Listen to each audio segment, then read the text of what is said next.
بسم اللہ الرحمن الرحیم۔ اگر حکومت کا آدمی زکوٰۃ وصول کرنے میں ظلم کرے، یعنی زیادہ وصول کرے یا اچھا مال وصول کرے، زکوٰۃ ضرور ادا کریں۔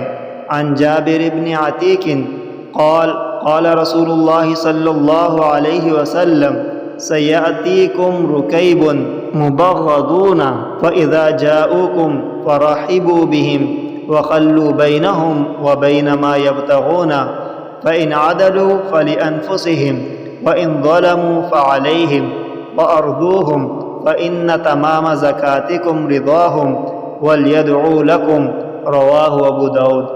حضرت جابر بن عتیق رضی اللہ عنہ بیان کرتے ہیں، رسول اللہ صلی اللہ علیہ وسلم نے فرمایا، عن قریب کچھ سوار چھوٹے قافلے کی صورت میں تمہارے پاس آئیں گے جن کو تم ناپسند کرو گے۔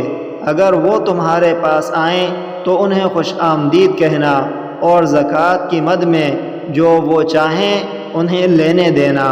اگر وہ انصاف کریں گے تو اپنے فائدے کے لیے، اور اگر وہ ظلم کریں گے تو وہ ان کی جان پر ہوگا، اور انہیں خوش کر دو، کیونکہ تمہاری زکوٰۃ کا اتمام ان کی رضامندی ہے، اور انہیں تمہارے حق میں دعا کرنی چاہیے۔